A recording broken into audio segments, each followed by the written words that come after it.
IFPHന്റെ തുടർന്ന് വരുന്ന മലയാളം വെബ് പരമ്പരയുടെ 1745-ാം ദിവസമാണ്. ഇന്നത്തെ മലയാളം സെഷനിൽ നമുക്കൊരു ചർച്ചയാണ്. ചർച്ചയുടെ വിഷയം ഡിമെൻഷ്യ അഥവാ മേധക്ഷയം. അതാണ് ഇന്നത്തെ ചർച്ചയുടെ വിഷയം. ചർച്ചയുടെ വിഷയം നേരത്തെ പറയാൻ തന്നെ കാരണം എല്ലാവരും ഇന്നത്തെ ചർച്ചയിൽ സജീവമായി പങ്കെടുക്കേണ്ടതുണ്ട്. അതുകൊണ്ട് എല്ലാവരും റെഡിയായിരിക്കുക. നമുക്കൊരു ഈശ്വര പ്രാർത്ഥനയോട് കൂടി തുടങ്ങാം. നന്ദി. ഇന്നത്തെ ഈ ചർച്ചയിൽ പങ്കെടുക്കുന്നതിന് വേണ്ടി സൂം പ്ലാറ്റ്ഫോമിൽ എത്തിയിട്ടുള്ള എല്ലാ ബഹുമാന്യരായ ഡോക്ടേഴ്സിനെയും ഹോമിയോപ്പതി സ്നേഹികളെയും സ്റ്റുഡൻസിനെയും വളരെ സ്നേഹപൂർവ്വം ഇന്നത്തെ പ്രോഗ്രാമിലേക്ക് സ്വാഗതം ചെയ്യുന്നു. ഇന്നത്തെ വിഷയത്തെക്കുറിച്ച് ആമുഖമായി 2 വാക്ക് സംസാരിക്കുന്നതിന് വേണ്ടി ഡോക്ടർ ധനേഷിനെ ക്ഷണിക്കും. നന്ദി ശൈല ഡോക്ടറെ. നമ്മുടെ ഇന്നത്തെ ഈ വിഷയം വളരെ പ്രധാനപ്പെട്ട ഒരു വിഷയം തന്നെയാണ്. ഇന്നലെ നമ്മുടെ ഇംഗ്ലീഷ് സെഷനിൽ ഡോക്ടർ ഇന്ദാനി ഭവത്കർ ഇതിനെക്കുറിച്ചൊരു സെഷൻ ചെയ്തിരുന്നു. അപ്പോൾ തീർച്ചയായും നമ്മൾ എടുക്കാത്തൊരു വിഷയമായതുകൊണ്ട് തന്നെയാണ് ഇന്ന് ഈ വിഷയം ചർച്ച ചെയ്യാൻ തീരുമാനിച്ചത്.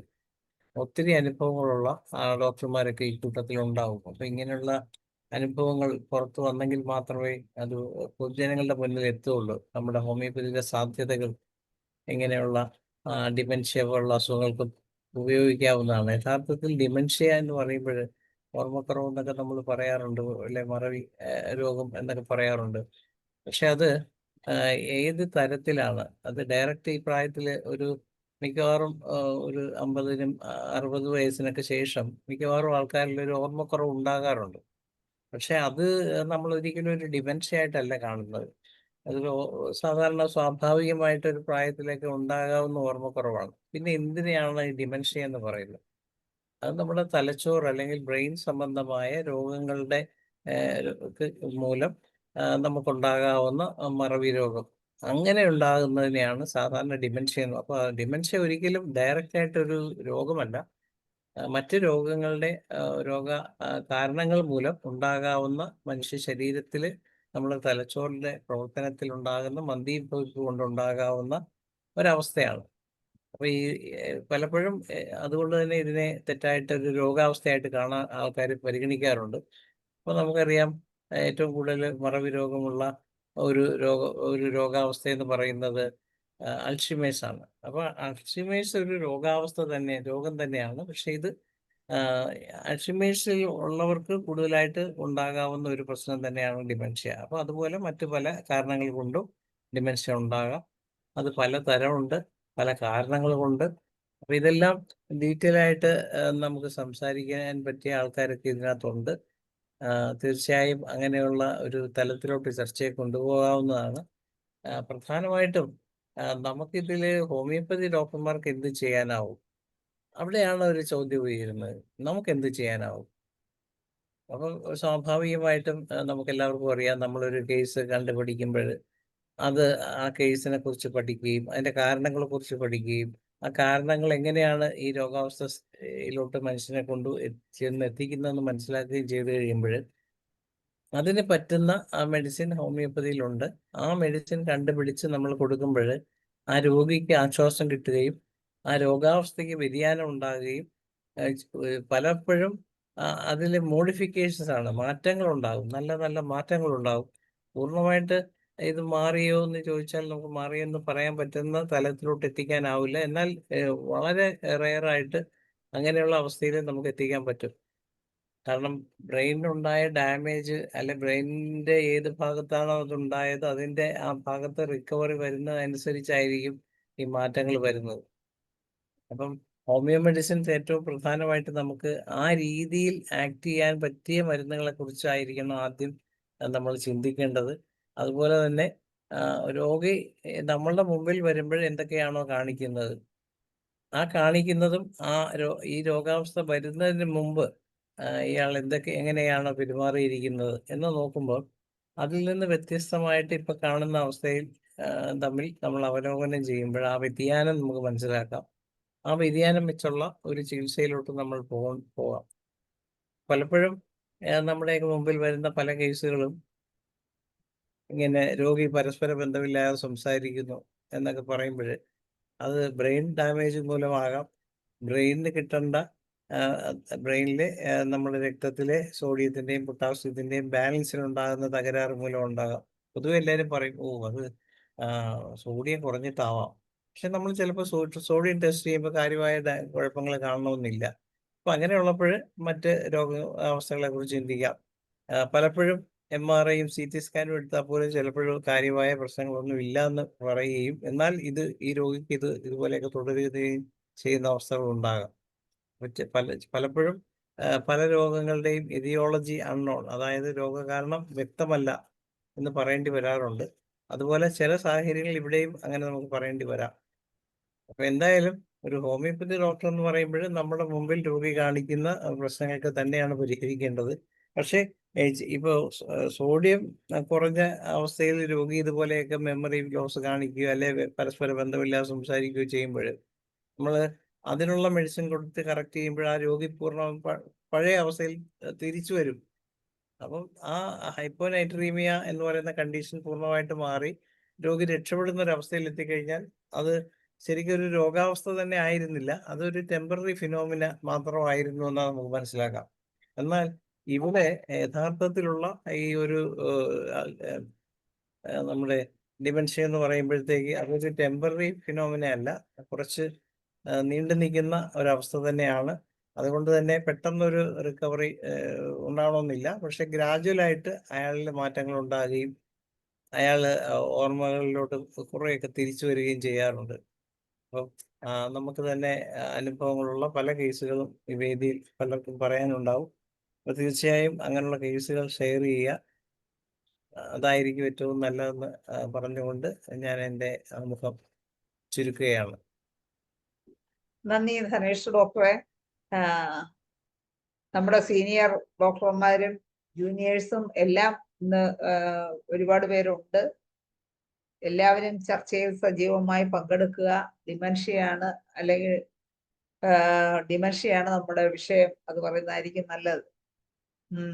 അപ്പൊ ഈ ഡിമെൻഷ്യ എന്ന് പറയുന്ന പ്രശ്നങ്ങള്, അതിന്റെ കാരണങ്ങള്, അതിന്റെ ചികിത്സ, ഹോമിയോപ്പതി ചികിത്സ ചെയ്തിട്ടുള്ളവർക്ക് നല്ല റിസൾട്ട് കിട്ടിയ അനുഭവങ്ങൾ, ഇതെല്ലാം പങ്കുവയ്ക്കാവുന്നതാണ്.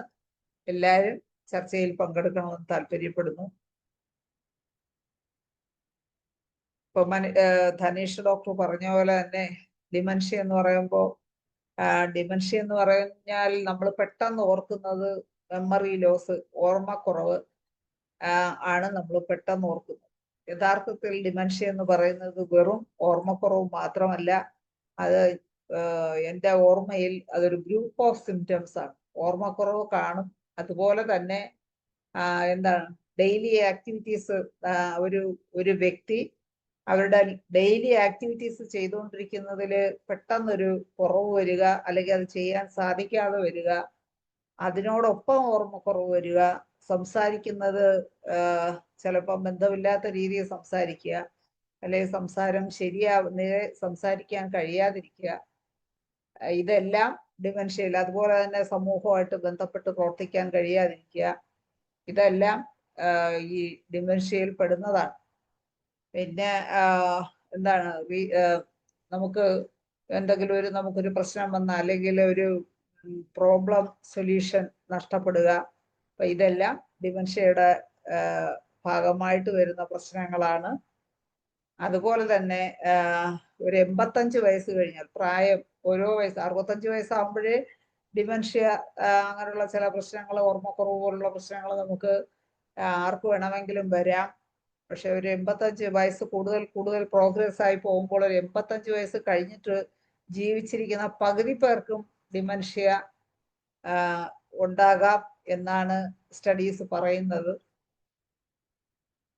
പിന്നെ ഡിമെൻഷ്യ നമുക്ക് പല തരത്തിലുള്ള ഡിമെൻഷ്യയാണ് ഉള്ളത്.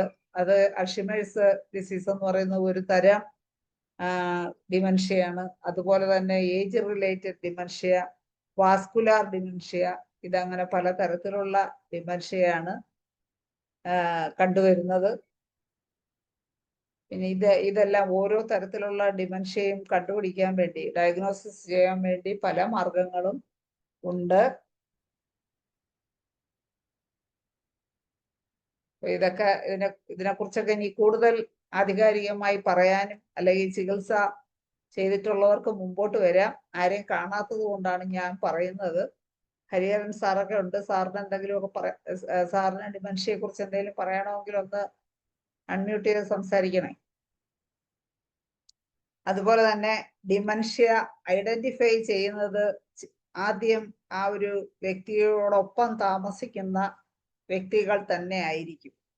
ഒരാളില് ക്രമേണ ഉണ്ടാകുന്ന ആ ഒരു മാറ്റങ്ങൾ, അല്ലെങ്കിൽ അയാൾ പെട്ടെന്ന് ഒരാളിൽ ഉണ്ടാകുന്ന മെമ്മറി ലോസ് ആയാലും, അല്ലെങ്കിൽ ചെയ്തുകൊണ്ടിരിക്കുന്ന വർക്കുകൾ പെട്ടെന്ന് ചെയ്യാൻ പറ്റാത്ത അവസ്ഥ, അതുപോലെ തന്നെ ഡെയിലി ചെയ്യുന്ന ആക്ടിവിറ്റീസ്, പല്ലിക്കുക, കുളിക്കുക, അങ്ങനെയുള്ള കാര്യങ്ങൾ ചെയ്യാൻ ബുദ്ധിമുട്ടുക, അല്ലെങ്കിൽ ചെയ്യാൻ മനസ്സില്ലാത്ത അവസ്ഥ, ഇതെല്ലാം ഡിമെൻഷ്യയുടെ ഭാഗമായിട്ട്. അപ്പൊ നമ്മുടെ സ്ഥാപനത്തിൽ കൊണ്ടുവരികയാണെങ്കിൽ ബൈസ്റ്റാൻഡേഴ്സ് ആയിരിക്കും, അല്ലെങ്കിൽ അവരെ കൂടെ താമസിക്കുന്നവരോട് കാര്യങ്ങൾ ചോദിക്കുമ്പോൾ നമുക്ക് കുറച്ച് വിവരങ്ങൾ കിട്ടും. പിന്നെ അത് കൂടാതെ നമ്മൾ ഈ എന്താണ് ഈ സൈക്കോളജിസ്റ്റ് പോലെ അല്ലെങ്കിൽ സൈക്കാട്രിസ്റ്റ് പോലെയുള്ള ഡോക്ടേഴ്സിന് അവരുടെ സ്കില്ല് ഉപയോഗിച്ച് ഡിമെൻഷ്യ ഐഡന്റിഫൈ ചെയ്യാം. പിന്നെ അതുപോലെ നമ്മൾ ഇന്റർവ്യൂ ചെയ്യുമ്പോൾ നമ്മൾ ഓരോ ക്വസ്റ്റ്യൻസ് ഒക്കെ ചോദിച്ച് നമുക്ക് ഡിമെൻഷ്യ ഉണ്ടോ എന്നറിയാം. അതുപോലെ വാസ്കുലാർ ഡിമെൻഷ്യ ഉള്ള പ്രശ്നങ്ങളാണെങ്കിൽ നമ്മൾ CT സ്കാൻ അല്ലെങ്കിൽ പിന്നെ പെറ്റ് സ്കാൻസ്, അങ്ങനെയുള്ള സ്കാൻ, MRI സ്കാൻ, ഈ സ്കാനുകൾ ചെയ്യുന്നത് വഴി നമുക്ക് ഡിമെൻഷ്യ ഐഡന്റിഫൈ ചെയ്യാം. എന്തെങ്കിലും പത്തോളജി ബ്രെയിനിലുണ്ടെങ്കിൽ, എന്തെങ്കിലും ഗ്രോത്തോ അല്ലെങ്കിൽ വേറെ എന്തെങ്കിലും വേറെ ബ്ലീഡിങ്ങോ അങ്ങനെയുള്ള പ്രശ്നങ്ങളൊക്കെ ഉണ്ടെങ്കിൽ നമ്മൾ MRI സ്കാൻ വഴിയോ അല്ലെങ്കിൽ നമുക്ക് പെറ്റ് സ്കാൻസ് അങ്ങനെയുള്ള സ്കാൻ വഴിയൊക്കെ അറിയാം. പിന്നെ അങ്ങനെ നമുക്ക് ഡിമെൻഷ്യ ഐഡന്റിഫൈ ചെയ്യാം. കൂടാതെ ഇപ്പോ എന്താണ് മാർക്കേഴ്സ് വരെ ഉണ്ടെന്നാണ് പറയുന്നത്. ഡിമെൻഷ്യ ഐഡന്റിഫൈ ചെയ്യുന്നതിന് മാർക്കേഴ്സ് വരെ ഉണ്ട് എന്നാണ് പറയുന്നത്. CSF, നമ്മൾ സെറിബ്രോ സ്പൈനൽ ഫ്ലൂയിഡ് കുത്തിയെടുത്ത് നമുക്ക് പരിശോധിക്കാം ഈ മാർക്കേഴ്സിന്റെ പ്രശ്നങ്ങൾ. പിന്നെ ബ്ലഡ് ടെസ്റ്റ് ചെയ്താൽ അറിയാം CRP പോലുള്ള പ്രശ്നങ്ങൾ, ഇൻഫ്ലമേഷൻ ഒക്കെ ഉണ്ടെങ്കിൽ കൂടുതലായിരിക്കും. ഇങ്ങനെയൊക്കെ നമുക്ക് ഡിമെൻഷ്യ ഐഡന്റിഫൈ ചെയ്യാൻ പറ്റും. അപ്പൊ ഇനി ആരെങ്കിലും എന്തെങ്കിലും ഡിമെൻഷ്യയുടെ കാരണങ്ങളോ അല്ലെങ്കിൽ ഡയഗ്നോസിസോ എന്തെങ്കിലും കൂട്ടിച്ചേർക്കലുകളൊക്കെ ഉണ്ടെങ്കിൽ പറയാം. ഡിമെൻഷ്യ നമ്മളെ അടുത്ത് പല കേസുകളും വരും. നമുക്ക് സാധാരണ മെമ്മറി ലോസിനും അല്ലെങ്കിൽ വൊക്കാബുലറി അങ്ങനെ സ്പീച്ച് കറക്റ്റ് അല്ലാത്ത കാര്യങ്ങൾക്കൊക്കെ നമ്മൾ ഉപയോഗിക്കുന്ന മെഡിസിൻസ് ഒക്കെ തന്നെ ഇതിന് ഉപയോഗിക്കാം. പിന്നെ നമ്മൾ അങ്ങനെയുള്ളവരെ നമ്മൾ അവരെ എങ്ങനെ കൈകാര്യം ചെയ്യുന്നു, അവർക്ക് എങ്ങനെ നമ്മളൊരു പോസിറ്റീവ് ആറ്റിറ്റ്യൂഡ് കൊടുക്കുന്നു അല്ലെങ്കിൽ സപ്പോർട്ട് കൊടുക്കുന്നു, അവരെ നമുക്ക് അതിൽ നിന്ന് മെച്ചപ്പെടുത്തി കൊണ്ടുവരാൻ സാധിക്കും. അങ്ങനെയുള്ളവരെ നമ്മൾ പ്രത്യേകം ശ്രദ്ധിക്കുകയും ഓരോ എന്താണ് മനസ്സുകൊണ്ട് ചെയ്യാൻ പറ്റുന്ന ഓരോ കാര്യങ്ങൾ അവരെ കൊണ്ട് ചെയ്യിക്കുകയും അവരെ കൊണ്ട് കറക്റ്റായിട്ട് എക്സസൈസുകളൊക്കെ ചെയ്യിക്കുകയും അതുപോലെ തന്നെ അവരെ ഫുഡ് കാര്യങ്ങളിൽ വളരെ നമ്മൾ ശ്രദ്ധിക്കുകയൊക്കെ ചെയ്താൽ അവർ കൂടുതൽ ഡിമെൻഷ്യയിലേക്ക് പോകാതെ കുറച്ച് നമുക്ക് അതിനെ ഡിലേ ചെയ്യിക്കാൻ നമുക്ക് സാധിക്കും. അങ്ങനെയുള്ള കാര്യങ്ങളെല്ലാം ചെയ്യാം. ഇത്രയൊക്കെയാണ് ഡിമെൻഷ്യയെ കുറിച്ച് എനിക്കുള്ള അറിവ്. അതുപോലെ മറ്റുള്ളവർക്കും തീർച്ചയായിട്ടും ചർച്ചയിൽ പങ്കെടുക്കാം. ഭാവിയിൽ നമ്മളെല്ലാം ഈ ഡിമെൻഷ്യയിലോട്ടൊക്കെ പോവാം. ആർക്ക് വേണമെങ്കിലും പോകാം. 65 വയസ്സ് കഴിയുമ്പോഴേ ചെറുതായിട്ടൊക്കെ ഡിമെൻഷ്യ സ്റ്റാർട്ട് ചെയ്യും എന്നാണ് പറയുന്നത്.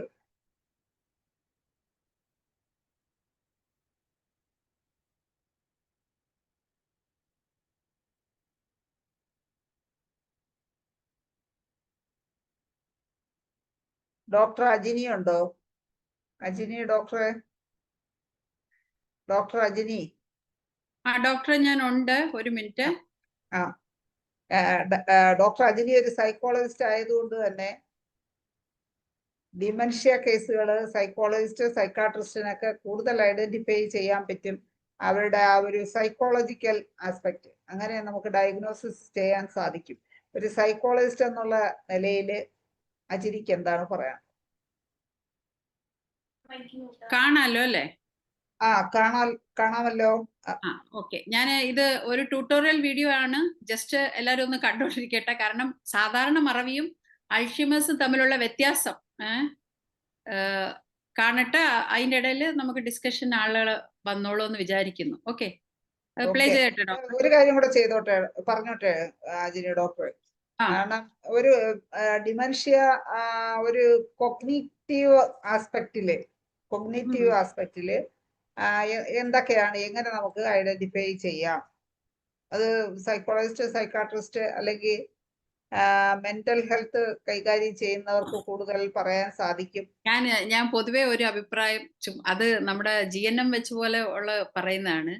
നമ്മളെ ഇനി ജീവിതത്തിൽ എനിക്കൊന്നും ഓർത്തിരിക്കേണ്ട എന്നുള്ള ഒരു സ്റ്റേജ് നമുക്ക് വരുമ്പോൾ, നമ്മൾ പണ്ടത്തെ വയസ്സായ ആൾക്കാരൊക്കെ 10 മക്കളുണ്ടായിരിക്കും. അവരുടെ മക്കളുടെ ബർത്ത്ഡേ ആ സമയത്ത് അമ്പലത്തിൽ ഉത്സവം നടക്കുമ്പോൾ അവര് പ്രസവിച്ച് ഇതൊക്കെ അവരിങ്ങനെ എന്താ പറയുന്നത്, അവരുടെ മനസ്സിൽ ഇങ്ങനെ ഓർത്തിരിക്കുമായിരുന്നു. അത് അവര് റിപ്പീറ്റഡ് ആയിട്ട് പറയുകയും ചെയ്യുമായിരുന്നു. ഇതൊക്കെ ഓർക്കുന്നതിൽ, അതായത് നമ്മളിപ്പോ കണ്ടെത്തുന്ന പ്ലഷർ എന്ന് പറയുമ്പോൾ നമ്മൾ സോഷ്യൽ മീഡിയയിലും മറ്റതിലും ഒക്കെ കാണുന്ന പ്ലഷർ പോലെയല്ല. അവർക്ക് ഇതൊക്കെ ഓർത്തിരിക്കുന്നതിൽ തന്നെ, അതായത് ആ മെമ്മറിയിലോട്ട് പോകുക എന്നുള്ളതിൽ ഒരു പ്ലഷർ ഉണ്ടായിരുന്നു. അത് കേൾക്കാൻ മെമ്മറിയായിട്ട് റിലേറ്റ് ചെയ്യുമായിരുന്നു.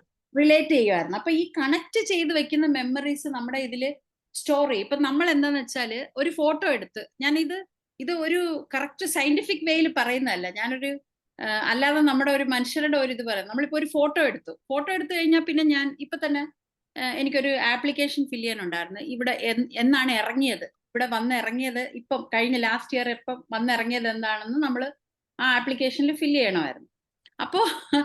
അപ്പൊ ഉടനെ നമ്മൾ എന്താ എടുത്ത് നോക്കുന്നത്, അന്ന് വന്നിറങ്ങിയപ്പോ ഉടനെ ഗാലറി പോയി തപ്പുവാണ്, അല്ലെങ്കിൽ പിന്നെ ടിക്കറ്റ് എടുത്ത ഡേറ്റ് തപ്പുവാണ്. മനസ്സിലായോ? അപ്പൊ അങ്ങനെ അന്നെന്ന് പറയുമ്പോ അങ്ങനെ ഒരു സൗകര്യം ഇല്ലാത്തതുകൊണ്ട് ഇത് മനസ്സിൽ നമുക്ക് സ്റ്റോർ ചെയ്യണം എന്നുള്ളത് നമ്മുടെ ഒരു സ്റ്റോർ ചെയ്യുകയാണ് മനസ്സിൽ.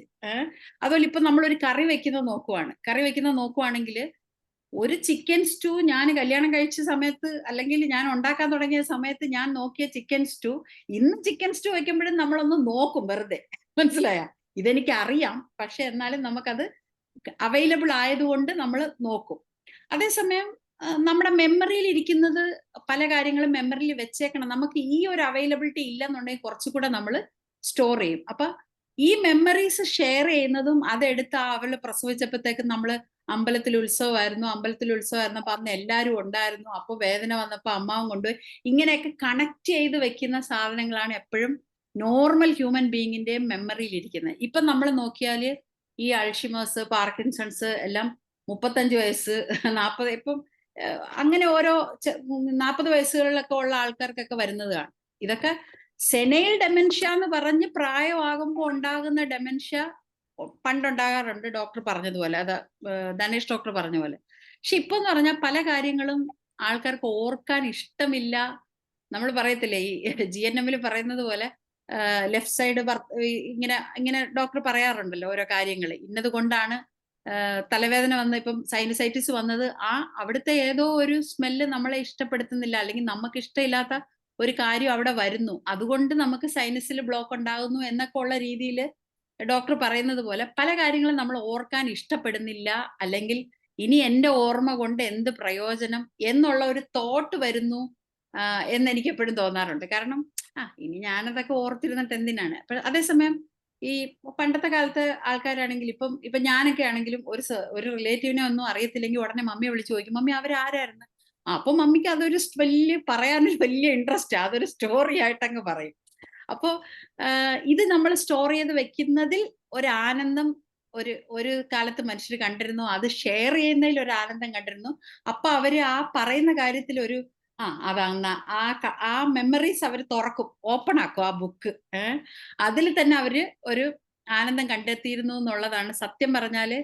ഇപ്പം പല ആൾക്കാർക്കും എനിക്കത് ഓർക്കണ്ട, എനിക്കത് വേണ്ട, പല മെമ്മറീസും വേണ്ട എന്നുള്ളൊരു തോന്നല്, എന്നെ ആർക്കും വേണ്ട എന്നുള്ളൊരു തോന്നല്, അതൊക്കെ അവരുടെ മാനസികമായ അവരുടെ ആ തോന്നല് അതിലോട്ട് വരുത്തും എന്നുള്ളതാണ് എനിക്ക് തോന്നുന്നത്. എന്തായാലും ഈ ഡിഫറൻസ് ഒന്ന് കാണട്ടെ, അപ്പത്തേക്ക് ആരെങ്കിലും ഡിസ്കഷന് വരും എന്ന് വിചാരിക്കുന്നു. Do you know the difference between dementia and Alzheimer's?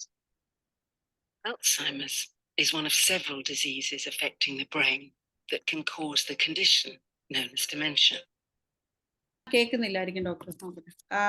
Video തുടങ്ങി ഞാൻ മ്യൂട്ട് So ആയതുകൊണ്ടാണ്. it's associated with memory ഇപ്പൊ disorders, കേൾക്കുന്നു, പക്ഷെ അപ്പൊ തുടക്കത്തില് കേൾക്കുന്നില്ല. with impaired reasoning, and because amazing ability to recover and regenerate. Dementia is one of those conditions that once we are beyond the initial early stages, it is just not reversible. Dementia in general is about mental decline. It's a reduction of the ability to perform mental processes. So it's associated with memory disorders, with personality changes, with impaired reasoning. And because of that, it is one of the most devastating conditions that anyone could ever get. Because even though the person is technically still alive, that the body is still there, the person that we once knew is not there anymore. Dementia is like an umbrella term. It encompasses many different types of dementia. So the most common form of dementia is Alzheimer's.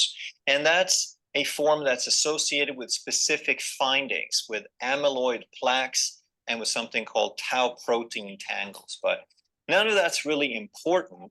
There's other types with Lewy body dementia where they have protein clumps. And then there is vascular dementia that is a result of multiple silent infarcts. And this is often with people who have strokes. And the reason I say it's not all that important is that no matter what the type, there's still not a whole lot they can do about it. It's more like an academic exercise of classification. So we want to understand the very early signs as well as the mechanisms that bring them about so that we can do early detection, but even better, that we can do some prevention. I watched some videos about this, and it was a little discouraging that most of the advice about diagnosis is just about classification, just about labeling it as dementia versus normal age-related decline or forgetfulness. And it's almost like the main purpose of having a classification, having that label of dementia, is just so that we have a better tolerance, a better understanding of what these people are going through and who they are becoming.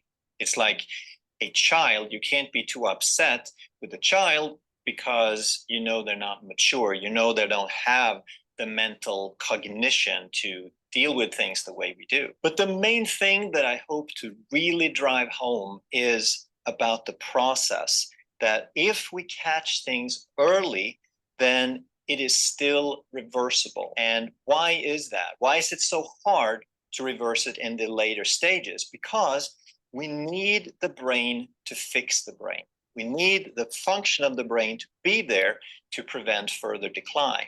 So once we have a certain amount of brain function, then we have the motivation to do something about it, to exercise, to take action, to lead an active life, to make decisions about healthier foods and so forth.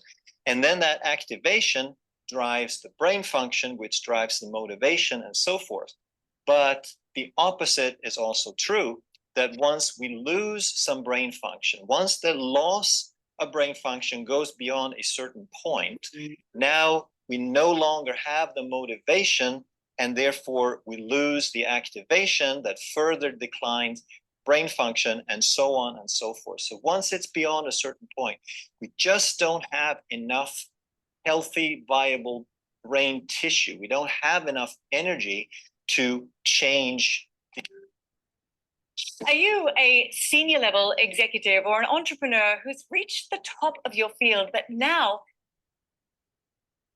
The mechanism to change the process. So I want to walk you through the 7 stages of mental decline, and then you will more understand why these advanced cases are so tough, that once the brain is gone, it's gone. Stage 1, for some reason, is when you're still normal. So I don't know why they call that stage 1 instead of stage 0 or prior to stage 1, but that's just the way they do it. Normal is where you want to be. Stage number 2 is very mild decline. And this is where we're still on the green side of the spectrum. It's not really dementia yet. It's where we forget things occasionally.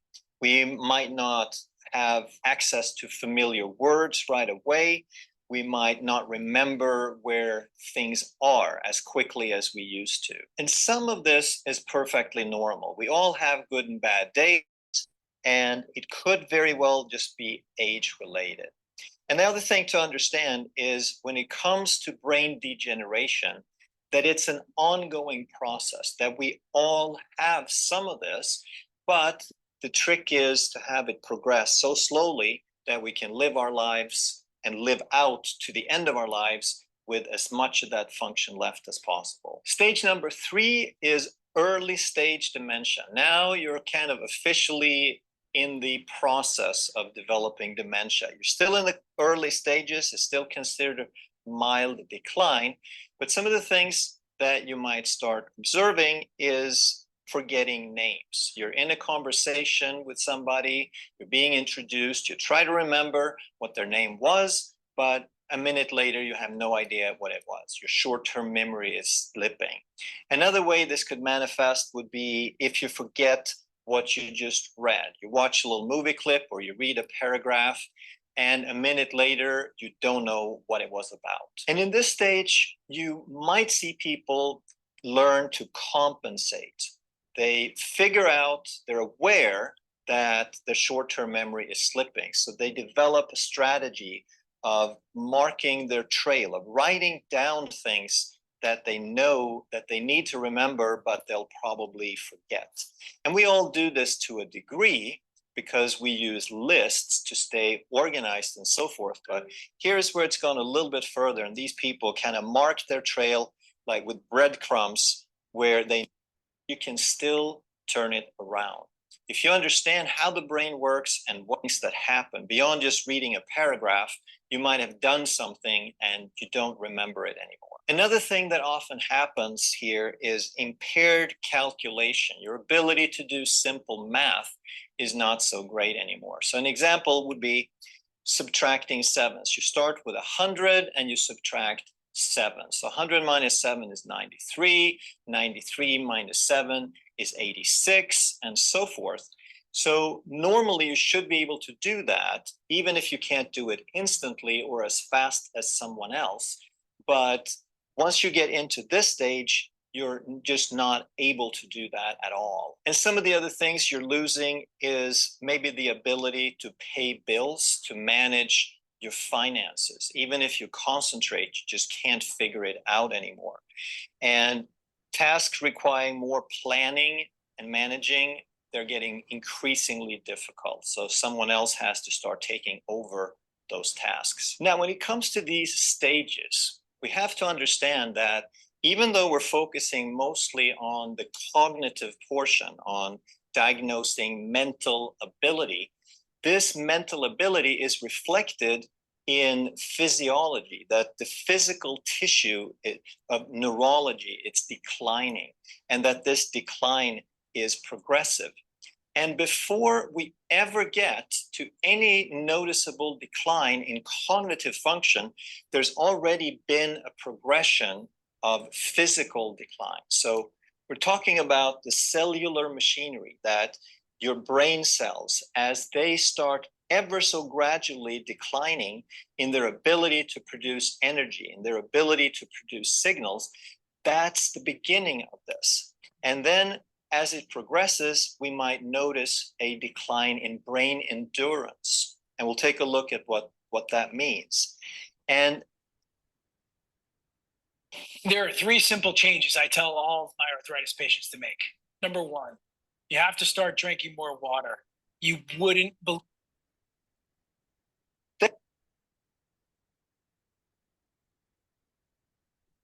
Then, once we've had these first things, then we see the early degeneration, and eventually we see these early signs that lead to more progressive signs that lead to dementia. It might be more mental fatigue. It could be that you can't stay focused as long as you used to. It might be that you feel you need caffeine or some other stimulant to keep you going, or it could be that you know of brain function, of the physical capacity of the brain to perform work.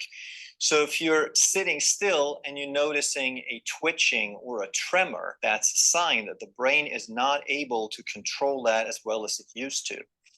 If you notice that your handwriting is getting smaller, and it's not because you're just a neat type of person that always wrote like this, if your quality of sleep is declining, your brain function determines the hormone production and the regulation of sleep cycles and the regulation of stress and so forth. Another thing you might notice as your brain degenerates is a hunched posture. So posture is part of brain health. We start our lives as babies. We start in a fetal position. We're all curled up. And then as the brain develops and progresses and the frontal lobe learns to inhibit certain things, we get an upright posture. And then as the brain starts weakening, we get more curled and hunched over, and we sort of return back to that childhood posture. Another sign that the brain isn't working as well is a loss of arm swing, that when you're walking, you might swing one arm more than the other or both. Discuss ചെയ്യാനുള്ളവർക്ക് hand raise ചെയ്യാം അല്ലേ ഡോക്ടറെ? പിന്നെ Arms may not swing. തീർച്ചയായിട്ടും hand raise ചെയ്ത് ഡിമെൻഷ്യയെ കുറിച്ച് Is that poor brain function results സംസാരിക്കാം. these, but it works the other way around, that if you pay ഇത് attention, കൂടുതൽ സമയമുണ്ടോ ഡോക്ടറെ? Yeah, ഇല്ലേ അല്ല, നമുക്ക് നമുക്ക് ഞാൻ പറയുന്നത് ഒരു മിനിറ്റ് ഞാൻ സ്റ്റോപ്പ് ചെയ്യാം ഷെയർ. അല്ല ധൃതിയില്ല. അല്ല, കാര്യം എന്ന് വെച്ചാല് അത് 7 സ്റ്റേജസ് ഉണ്ട്. 4 സ്റ്റേജസ് വരെ ആകുമ്പോഴത്തേക്ക് നമുക്ക് അതുവരെ ഉള്ളത് നമുക്ക് റിവേഴ്സിബിൾ ആണ്. അത് കഴിയുമ്പോൾ ബ്രെയിൻ ചേഞ്ചസ് വരും എന്നുള്ളതാണ്. അത്രയും തൽക്കാലത്തേക്ക് അത്രയും കൊണ്ടിട്ട് നമുക്ക് ഡിസ്കഷൻ ആണല്ലോ കൂടുതൽ വേണ്ട. ഹോമിയോപ്പത്തിക് മെഡിസിനും അത് ആരെങ്കിലും ട്രീറ്റ് ചെയ്തെങ്കിൽ അതിനെ കുറിച്ചാണല്ലോ കൂടുതൽ പറയേണ്ടത് അല്ലേ ഡോക്ടറെ? തീർച്ചയായിട്ടും. ഇതില് നമുക്ക് ഒരു നമ്മുടെ ഷാജി ഡോക്ടർ ഉണ്ടല്ലോ, ഷാജി ഡോക്ടർ ഉണ്ട്, വേണുഗോപാൽ സാറുണ്ട്. ഇവർക്കൊക്കെ എന്തെങ്കിലും വേണമെങ്കിൽ അതുവരെ ഞാനൊരു അതിന്റെ ഇത് പറയാം. അതായത് നമുക്കിപ്പം അൾഷിമേഴ്സ് ഡിസീസ് ഒരു മെമ്മറി ലോസിന്റെ ഒരു കാരണമാണ്. ഇപ്പൊ ഈ വീഡിയോയിൽ തന്നെ നേരത്തെ ഉള്ളതിൽ പറഞ്ഞതുപോലെ അതിന്റെ ഗ്രാജുവൽ ലോസ് ഓഫ് മെമ്മറി ആയിരിക്കും. റീസണിങ് എബിലിറ്റിയും പെർഫോം ചെയ്യാനുള്ള ഡെയിലി ടാസ്ക് പെർഫോം ചെയ്യാനുള്ളതൊക്കെ അൾഷിമേഴ്സ് ഡിസീസിന് കുറവായിരിക്കും. കുറഞ്ഞു വരും അവരുടെ ആ എബിലിറ്റി. അതല്ലാതെ വാസ്കുലർ ഡെമൻഷ്യ എന്ന് പറഞ്ഞ് വേറൊരു ടൈപ്പ് എന്ന് പറഞ്ഞാൽ reduced blood flow to the brain due to the stroke അങ്ങനത്തെ അസുഖങ്ങളൊക്കെ വരുമ്പോഴത്തേക്ക് ബ്ലഡ് ഫ്ലോ കുറയുന്നത് കൊണ്ടുണ്ടാകുന്ന ഡെമൻഷ്യയാണ് വേറൊരു ടൈപ്പ്. പിന്നെ ഇപ്പൊ നമ്മൾ ഫസ്റ്റ് കണ്ട വീഡിയോയിൽ പറഞ്ഞ പോലെ ലീവി ബോഡി ഡെമൻഷ്യ എന്ന് പറഞ്ഞാൽ അബ്നോർമൽ പ്രോട്ടീൻ ഡെപ്പോസിറ്റ് ലീവി ബോഡീസ് ബ്രെയിനിൽ ഉണ്ടാകുന്നതുകൊണ്ട് അമൈലോയ്ഡ് പ്രോട്ടീൻസ് ഉണ്ടാകുന്നത് കൊണ്ട് ഉണ്ടാകുന്ന ഡെമൻഷ്യ ആണ്. പിന്നെ ഫ്രോണ്ടോ ടെമ്പറൽ ഡെമൻഷ്യ എന്ന് പറഞ്ഞാൽ damage to the frontal and temporal lobes of ബ്രെയിനിന് അതുകൊണ്ടുണ്ടാകുന്ന ഡെമൻഷ്യ ആണ് വേറൊരു ടൈപ്പ്. അപ്പോൾ നമ്മൾ അൾഷിമേഴ്സ് ഡിസീസ് പറഞ്ഞു, വാസ്കുലർ ഡെമൻഷ്യ ബ്ലഡ് ഫ്ലോ കുറയുന്നതുകൊണ്ട് പറഞ്ഞു, ലീവി ബോഡി ഡെമൻഷ്യ പറഞ്ഞു, ഫ്രോണ്ടോ ടെമ്പറൽ ഡെമൻഷ്യ പറഞ്ഞു. പിന്നെ അതർ കോസസ് എന്ന് പറഞ്ഞാൽ നമുക്ക് ആസ് യൂഷ്വൽ നമ്മൾക്ക് ചില ഇൻഫെക്ഷൻസ്, സിഫിലിസ്, മെനിഞ്ചൈറ്റിസ് ഒക്കെ വരുമ്പോഴത്തേക്ക് നമുക്ക് വരുന്ന ഡെമൻഷ്യ ഉണ്ട്. പിന്നെ തൈറോയ്ഡ് പ്രോബ്ലംസ് കൊണ്ട് വരുന്ന ഡെമൻഷ്യ ഉണ്ട്. ഹെഡ് ഇഞ്ചുറി, ട്രോമ ഒക്കെ വരുമ്പോൾ ചിലപ്പം 2-3 ദിവസത്തേക്ക് അവർക്ക് ആ ഒരു 2-3 അത് ഒരു പീരീഡത്തേക്കോ ചിലർക്ക് വരും, അങ്ങനെ ഉണ്ടാകുന്നതുണ്ട്. പിന്നെ സെനൈൽ ഡിമെൻഷ്യ ഉണ്ട്. സെനൈൽ ഡിമെൻഷ്യ പ്രായം കൊണ്ടുണ്ടാകുന്ന ഡെമൻഷ്യ. പിന്നെ ഡിപ്രഷൻ പോലെയുള്ള ചില ഡിപ്രഷൻ വരുമ്പോഴും ചില ഡെമൻഷ്യ ഉണ്ടാകാറുണ്ട്. പിന്നെ ചില മെഡിക്കേഷൻസ് നമ്മളിപ്പോ സൈക്കാട്രിക് ഡ്രഗ് ഒക്കെ തന്നെ അലോപ്പതിക് ഡ്രഗ് ഒക്കെ മറ്റും കഴിക്കുമ്പോഴത്തേക്ക് ആൾക്കാർക്ക് ഉണ്ടാകും. അല്ലാതെ വേറെ ചില ഡ്രഗുകൾ കഴിക്കുമ്പോൾ ഉണ്ടാവും. വൈറ്റമിൻ ഡെഫിഷ്യൻസി കൊണ്ടുണ്ടാകും. ഡീഹൈഡ്രേഷൻ കൊണ്ടുണ്ടാകും. അതൊരു സത്യത്തിൽ ഈ ഡീഹൈഡ്രേഷൻ കൊണ്ട് നമുക്ക് തലവേദന ഉണ്ടാകും, മെമ്മറി ലോസ് ഉണ്ടാകും എന്നൊക്കെ ഞാൻ സത്യത്തിൽ ഈ അടുത്തല്ല ഒരു ക്ലാസ് വെള്ളത്തിനെ കുറിച്ച് മാത്രം ഒരു ക്ലാസ് ഉണ്ടായിരുന്നു. തലവേദന ഉണ്ടാവും എന്നുള്ളത് വളരെ കറക്റ്റാണ്. കറക്റ്റ്. പക്ഷെ ഞാൻ അതിനുശേഷം ഡോക്ടർ നോട്ടീസ് ചെയ്തത് ആ ക്ലാസ് കേട്ടതിന് ശേഷം. അതുവരെ ഞാൻ ശ്രദ്ധിക്കത്തില്ല. അപ്പം അവര് പറഞ്ഞു ചിലപ്പോൾ നമുക്ക് എന്ത് ചെയ്യണം എന്നൊരു ഐഡിയ കിട്ടത്തില്ല എന്നൊക്കെ നമ്മൾ പറയുമ്പോഴാണ് നമ്മൾ ചിന്തിക്കുന്നത്. അതുപോലെ നമ്മൾ പലപ്പോഴും നമുക്ക് ദാഹമായിട്ട് അറിയത്തില്ല. അറിയാതെ ഇരിക്കുമ്പോൾ നമ്മൾ വെള്ളം കുടിക്കത്തുമില്ല. പക്ഷെ നമ്മുടെ ബോഡിക്ക് വെള്ളം വേണമായിരിക്കും. അത് നമ്മൾ നോട്ടീസ് ചെയ്യുന്നില്ല. ചിലപ്പോൾ നമ്മൾ ദാഹിക്കുമ്പോൾ ഇപ്പൊ എന്തെങ്കിലും കഴിക്കാൻ കിട്ടിയാൽ കഴിക്കുകയും ചെയ്യും. നമ്മൾ ദാഹവും ഇതും കൂടെ വലുതായിട്ട് ഡിഫറൻഷിയേറ്റ് ചെയ്യാൻ പറ്റത്തില്ല. ചിലപ്പോൾ അങ്ങ് കഴിക്കുകയും ചെയ്യും. അപ്പൊ നമുക്ക് വെള്ളം കുടിക്കണമെന്ന് തോന്നത്തില്ല. ഈ അവസ്ഥയിലൊക്കെ ആണെങ്കിലും നമുക്ക് ഇതുപോലെ തലവേദന ഉണ്ടാകാം എന്നുള്ളത് പിന്നീട് നോട്ടീസ് ചെയ്തപ്പോഴാണ് ഞാൻ മനസ്സിലാക്കുന്നത്. അപ്പൊ അങ്ങനെയും പിന്നെ ഇവിടെ നമ്മളിപ്പം ആ ഇതിൽ പറഞ്ഞപ്പോഴത്തേക്ക് അവര് പറഞ്ഞു ഫസ്റ്റ് സ്റ്റേജ് ഒരു കുഴപ്പവും ഇല്ല. ആ കുഴപ്പമില്ലാത്തതിനെ അവർ ഫസ്റ്റ് സ്റ്റേജ് എന്നാണ് പറയുന്നത്. അതിൽ അവർക്ക് എല്ലാ കാര്യങ്ങളും മെമ്മറി ഉണ്ടായിരിക്കും എന്നുള്ളതാണ് പറഞ്ഞത്. രണ്ടാമത്തത് ഫോർഗെറ്റ്സ് ഒക്കേഷണലി. ചില സമയത്ത് നമ്മൾ എന്തോ പറയുന്നത് ചില ഫെമിലിയർ വേർഡ്സ്, അയ്യോ എനിക്കിത് ഓർമ്മ ഉണ്ടായിരുന്നു, അതൊക്കെ എനിക്കൊന്ന് ഇപ്പോഴേ നമുക്കൊക്കെ ചില കാര്യങ്ങളൊക്കെ വേർഡ്സും കാര്യങ്ങളൊന്നും കിട്ടുന്നില്ല. അങ്ങനത്തത് സെക്കൻഡ് സ്റ്റേജിൽ അങ്ങനെ ചില ഒക്കേഷണൽ ആയിട്ട് താക്കോല് മറന്നു വെച്ച് പോവുക, പൂട്ടിയോ പൂട്ടിയില്ലെന്ന് ഓർക്കാതെ ഇരിക്കുക, അങ്ങനത്തെ ചില കാര്യങ്ങൾ സെക്കൻഡ് സ്റ്റേജിൽ ഉണ്ടാകുന്നു. പക്ഷെ ഇവിടെ ഒന്നും ഈ സെക്കൻഡ് സ്റ്റേജ് തേർഡ് സ്റ്റേജിലൊന്നും ബ്രെയിൻ ചേഞ്ചസ് ഉണ്ടാകുന്നില്ല. ഇതൊക്കെ നമുക്ക് ഒക്കേഷണലി ഉണ്ടാകുന്നു, പിന്നീട് നമുക്കത് ഓർമ്മ വരുന്നു.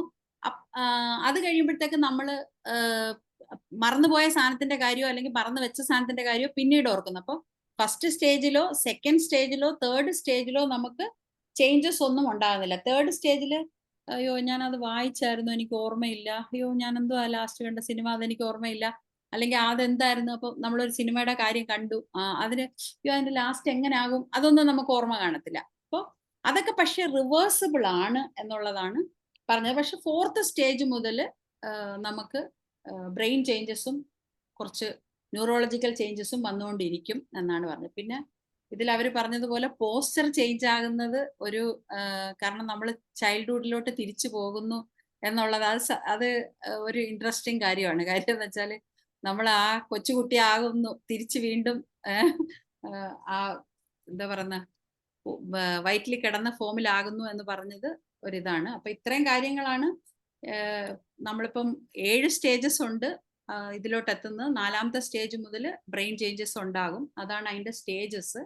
പിന്നെ ടൈപ്സ് നമ്മൾ പറഞ്ഞു, അൾഷിമസ് എന്നുള്ളത് ഒരെണ്ണം, രണ്ടാമത്തത് എന്താ പറയുക വാസ്കുലർ ഡെമൻഷ്യ, മൂന്നാമത്തെ ഓൾഡ് ഏജ് ഡിമെൻഷ്യ, പിന്നെ ഫ്രോണ്ടോഫ്രണ്ടൽ ഡെമൻഷ്യ. അത് എന്തെങ്കിലും ഡാമേജസ് ഫ്രോണ്ടൽ ഏരിയയിലൊക്കെ ഡാമേജസ് അങ്ങനെ ഉണ്ടാകുമ്പോ പ്രധാനമായിട്ടുള്ള വിഭാഗം. അതെ തലക്കടി കൊള്ളുമ്പോഴൊക്കെ ഉണ്ടാകുന്നു. അപ്പൊ അതിൽ പേഴ്സണാലിറ്റി ചേഞ്ചസ് ഒക്കെ ഉണ്ടാവും. ഡിഫിക്കൽട്ടി ഇൻ സ്പീക്കിംഗ് കാണും. പോർ ജഡ്ജ്മെന്റ് ആയിരിക്കും. പിന്നെ infections, nutritional deficiency, vitamin B12 folate deficiency കുറവായിരിക്കും. പിന്നെ തൈറോയിഡ് പ്രോബ്ലംസിൽ, ശരിക്കും പറഞ്ഞാൽ തൈറോയിഡ് പ്രോബ്ലംസിൽ നമുക്ക് ഡിപ്രഷൻ ഉണ്ടാവും, മറവി ഉണ്ടാവും, അങ്ങനെ പല കാര്യങ്ങളും ഉണ്ടാകുന്ന കൂട്ടത്തിൽ തൈറോയിഡിന്റെ പ്രോബ്ലത്തിലും അതുണ്ടാകും. പിന്നെ ആൽക്കഹോൾ റിലേറ്റഡ് ഡെമൻഷ്യ ഉണ്ടാകും. ആൽക്കഹോളിക് അഡിക്ഷൻ ഒക്കെ ഉള്ള ആൾക്കാർക്ക് ഡെമൻഷ്യ ഉണ്ടാവും, കാരണം അതുമായിട്ട് ബന്ധപ്പെട്ടിട്ട്. പിന്നെ നേരത്തെ ഉണ്ടാകുന്ന ഡിമെൻഷ്യകളാണ് നമ്മൾ ഇത് ഈ സിംറ്റംസ് ഒക്കെ കണ്ടാൽ നമ്മൾ എന്തുകൊണ്ടാണെന്നുള്ളത് ഐഡന്റിഫൈ ചെയ്യാൻ വേണ്ടിയാണ് ബ്ലഡ് ചെക്കപ്പ് ചെയ്യാം, CT MRI സ്കാൻ ചെയ്യാം, പിന്നെ CSF പരിശോധിക്കുക. ഇതിലൊന്നിലും കണ്ടില്ലെങ്കിൽ ഇൻഫ്ലമേഷൻ എന്തെങ്കിലും ഉണ്ടോന്നോ ന്യൂ ഗ്രോത്ത് ഉണ്ടോന്നോ ഒക്കെ നമ്മൾ ഈ സ്കാനിങ്ങിലൂടെ എല്ലാം ചെക്ക് ചെയ്യുക. അതെ, അത് കഴിഞ്ഞ് നമ്മൾ ഈ റിവേഴ്സിബിൾ സ്റ്റേജ് അല്ലെങ്കിൽ ബ്രെയിൻ ചേഞ്ചസ് ഒന്നും വന്നിട്ടില്ലെന്നുണ്ടെങ്കിൽ പലതരത്തിൽ ഇപ്പം നമുക്ക് ഈ പറയുന്ന പോലെ പല പ്രാക്ടീസസ് കൊണ്ട് നമുക്കത് റിവേഴ്സ് ചെയ്യാം. അല്ലെങ്കിൽ ശരിയായ ഈ അസുഖത്തിലോട്ട് പോകുന്നതിന് മുമ്പ് കുറച്ചുകൂടെ നമുക്ക് എക്സ്റ്റെൻഡ് ചെയ്യാം. ഇങ്ങനത്തെയൊക്കെ പല കാര്യങ്ങളുണ്ട്. അപ്പോൾ ഇതിൽ ഏറ്റവും കൂടുതൽ വേണ്ടത് മനുഷ്യൻ സമൂഹ ജീവിയാണ്. സമൂഹമായിട്ട് മിങ്കിൾ ചെയ്ത് തന്നെ ജീവിക്കണം. ഒരിക്കലും നമ്മൾ എന്താ പറയുന്നത്, നമ്മുടെ കംഫർട്ട്സിന് വേണ്ടി നമ്മൾ ഒറ്റപ്പെടരുത്. എപ്പോഴും നമ്മൾ എല്ലാവരുമായിട്ട് മിങ്കിൾ ചെയ്തുകൊണ്ടിരിക്കണം എന്നുള്ളതാണ്. പിന്നെ മാത്രമല്ല നമ്മൾ റിട്ടയർ ചെയ്ത് ഈ ഉദ്യോഗസ്ഥരായിട്ടുള്ള റിട്ടയർ ചെയ്ത് കഴിയുമ്പോഴാണ് കൂടുതലും ഇങ്ങനെയുള്ള പ്രശ്നങ്ങൾ ഉണ്ടാവാനുള്ള ഒരു സാധ്യത.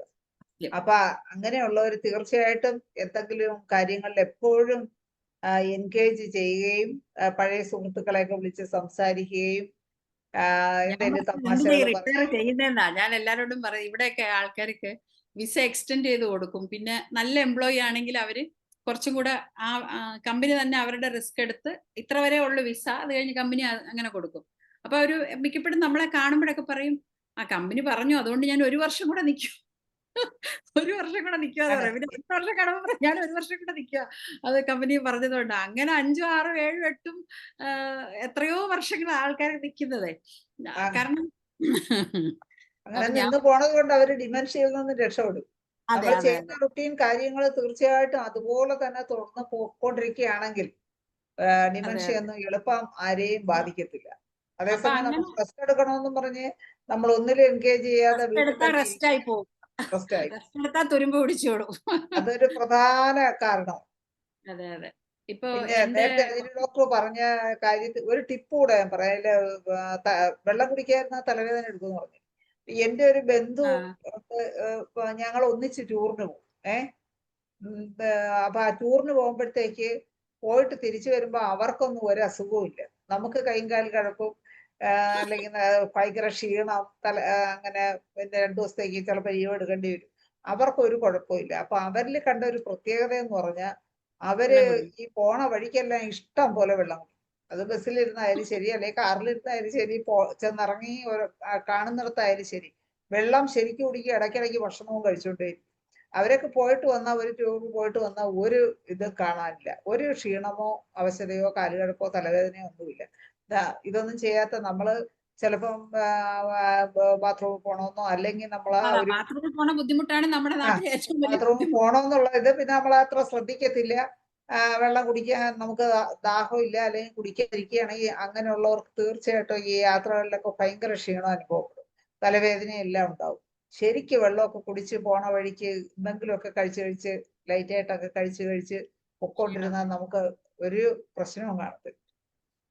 ഓക്കെ, അത് ഡോക്ടർ അനലൈസ് ചെയ്തിട്ടുണ്ട്. അതൊരു ടിപ്പാണ്. നേരത്തെ പറഞ്ഞുകൊണ്ട് മാത്രം പറഞ്ഞാണ് നമ്മുടെ അതെ അതെ. വിഷയമല്ല. അല്ലല്ല ഭയങ്കര കാര്യമാണ്. ഞാനും ഈ പറഞ്ഞതുപോലെ തന്നെ നാട്ടിൽ നമുക്ക് ബാത്റൂമിലൊക്കെ പോകേണ്ട അസൗകര്യങ്ങൾ ഓർത്തിട്ട് കുടിക്കാതിരിക്കും. തലവേദന ഉണ്ടാകുകയും ചെയ്യും. അപ്പൊ ഹരിഹരൻ സാർ ഹാൻഡ് റൈസ് ചെയ്തിട്ടുണ്ട്. നമുക്ക് വിളിക്കാം ഞാന് ഡോക്ടറെ സംസാരിക്കാം. ഞാന് ഡിമെൻഷ്യ വരാതിരിക്കാൻ ഒരു ടെക്നിക്ക് പറഞ്ഞു തരാം. പറഞ്ഞോളൂ ഡോക്ടറെ. എന്ത് ചെയ്യണമെന്ന് വെച്ച് കഴിഞ്ഞാല് നമ്മള് നമ്മുടെ റിലേറ്റീവ്സ് ആരൊക്കെയുണ്ടോ, അതായത് മൂലം നമ്മുടെ വീട്ടിൽ നിന്ന് തുടങ്ങണം. മൂലമായിട്ട് വീട്ടിൽ നിന്ന് തുടങ്ങണം. വീട്ടിൽ നിന്ന് തുടങ്ങിയിട്ട് ഇവരുടെ എല്ലാവരുടെയും പേര്, അതായത് നമ്മുടെ വീട്ടില് നമ്മുടെ മക്കളുടെ പേര്, നമ്മുടെ അച്ഛൻ്റെ പേര്, അമ്മയുടെ പേര്, പിന്നെ അപ്പൂപ്പനുണ്ടെങ്കിൽ അപ്പൂപ്പൻ്റെ പേര്, അമ്മമ്മയുടെ പേര്, അതിൻ്റെ മുന്നിലത്തെ തലമുറയുടെ അറിയാമെങ്കിൽ അങ്ങനെ. അത് ആ ഒരു യൂണിറ്റ്. നമ്മുടെ അയൽവക്കത്തു നിന്ന് ഒരു 10 വീടെടുക്കണം. 10 വീട്. അത് നിങ്ങളുടെ സിറ്റിയിലൊന്നും പറ്റില്ല. സിറ്റിക്കാർക്ക് വേറെ ടെക്നിക്ക് ഞാൻ പറഞ്ഞുതരാം. നമ്മുടെ ഗ്രാമത്തിലുള്ളവർക്കാണെങ്കിൽ അയൽവക്കത്തെ 10 വീടെടുത്തിട്ട് ഓരോ വീട്ടിലും ഉള്ളവരുടെ പേരുകൾ നമ്മൾ ഓർക്കണം. ഇപ്പൊ തൊട്ടപ്പുറത്തെ വീട്ടില് ഒരു കരുണാകരൻ എന്നുള്ള ആളാണെങ്കിൽ ആ ആളിന്റെ പേര് ഓർക്കണം. അയാളുടെ മക്കളുടെ പേര് ഓർക്കണം. എത്ര പേരുണ്ട്? 5 പേരുണ്ട്, ഇല്ലെ 2 പേരുണ്ട്. ഒരാളാണെങ്കിൽ അവരുടെ എല്ലാവരുടെയും പേര് ഓർക്കണം. അത് അങ്ങനെ 10 വീട് നമ്മൾ എടുത്തിട്ട് നമ്മൾ തന്നെ സെലക്ട് ചെയ്യണം. ഇതെല്ലാം നമ്മുടെ മനസ്സിൽ ചെയ്യേണ്ട കാര്യമാണ്. ഇല്ലെങ്കിൽ നമ്മളൊരു ബുക്ക് എടുത്ത് എഴുതി വെക്കണം. എഴുതി വെച്ചിട്ട് ഇതെല്ലാം എടുത്തിട്ട് നമ്മളിത് ഓർക്കുന്നില്ല എങ്കിൽ നമ്മൾ ആ ബുക്ക് എടുത്ത് ഉടനെ നോക്കണം. അങ്ങനെ 10 വീടെടുത്തിട്ട് അവരുടെ ആ ഡീറ്റെയിൽസ് എല്ലാം നമ്മളിങ്ങനെ ഓർക്കണം. പേര് സഹിതം. പേരാണ്, ശ്രദ്ധിച്ചിട്ടുണ്ടോ? പെട്ടെന്ന് മറക്കുന്നത് പേരാണ്. പേര്, പിന്നെ ആ ആളിന്റെ വയസ്സ്, ഇതെല്ലാം നമ്മൾ ഒരു റൗണ്ട് ഓർക്കണം. ഇതിന് നമ്മൾ ഒരു ഇറ്റ് ഈസ് എ മെഡിറ്റേഷൻ. ഇതൊരു മെഡിറ്റേഷനാണിത്. നമ്മൾ തന്നെത്താനെ ഇരുന്ന് നമ്മുടെ മനസ്സിൽ ഇതെല്ലാം ഇത്ര ഇത് ഓർക്കണം. ഇത് ഓർത്തിട്ട് നമ്മളെ പിന്നെ സാധാരണ പോലെ ആകണം. അത് കഴിഞ്ഞിട്ട് നമ്മൾ ഈ ബുക്കിന്റെ സഹായം ഒന്നും ഇല്ലാതെ തന്നെ നമ്മൾ സ്വയം ഓർക്കാൻ ശ്രമിക്കണം. അതൊരു ടെക്നിക്ക്. ഇപ്പം തന്നെ ഒരു ഹോമിയോപ്പതി ഡോക്ടറാണെങ്കിൽ അതിന് ടെക്നിക്ക് ഞാൻ പറഞ്ഞു തരാം. അത് നമ്മുടെ മെറ്റീരിയ മെഡിക്ക ടെക്നിക്കാണ്. ഒരു മെഡിസിൻ വായിക്കുക. വായിച്ചു കഴിഞ്ഞിട്ട് അത് റിമെമ്പർ ചെയ്യാനായിട്ട് നോക്കുക. അത് ഇങ്ങനെ ഓരോ മെഡിസിനും ഓരോ ദിവസം ഒരു മെഡിസിൻ എടുത്ത് വായിക്കുക. റിമെമ്പർ ചെയ്യുക. അതിനെക്കാട്ടിലും കുറച്ചുകൂടെ ഇൻട്രസ്റ്റിങ് എനിക്ക് തോന്നുന്നത് മറ്റേതായിരിക്കും. അത് അങ്ങനെ ചെയ്യാം. പിന്നെ ടൗണിലുള്ളവർക്കാണെങ്കിൽ ചെയ്യാൻ പറ്റുന്ന എന്താന്ന് വെച്ചാൽ അവരും ഇതുപോലെ തന്നെ കുറച്ച് ആൾക്കാരുടെ നമ്മുടെ റിലേറ്റീവ്സിന്റെ കണ്ടെത്തണം. ഇപ്പൊ അജിനിയാണെങ്കിൽ അജിനിയുടെ ഭർത്താവിന്റെ പേര്, ഇല്ലെങ്കിൽ ചിലപ്പോൾ പെട്ടെന്ന് അജിനി എവിടെങ്കിലും ചെല്ലുമ്പോൾ ചോദിക്കുക what is your fathers name, ഇല്ലെങ്കിൽ ഹസ്ബൻഡ് നെയിം എന്താന്ന് ചോദിക്കുകയാണെങ്കിൽ സംടൈംസ് ഒരു പെട്ടെന്നൊരു ഒരു ഒരു ഒരു ഒരു വിക്കലുണ്ടാവും. ഇരുന്ന് അപ്പൊ അവർ വിചാരിക്കുക എന്താ പെട്ടെന്ന് പറയാൻ പറ്റാത്ത. അതൊക്കെ ഈ ആൽസിമേഴ്സിന്റെ ഒരു തുടക്കമാണ്. ഞാൻ ശ്രദ്ധിച്ചിട്ടുണ്ട്, എൻ്റെ മദറിൻലായുടെ പേര് എനിക്ക് പെട്ടെന്ന് മനസ്സിൽ കിട്ടത്തില്ല. അതിന് ഞാൻ എന്തെടുക്കുന്നു വെച്ചാൽ ഈ മദറിൻലായുടെ പേര് കൂടെ കൂടെ ഓർക്കും. അൽഷിമേഴ്സ് ഉണ്ടോ? തുടങ്ങിയിട്ടുണ്ടോ?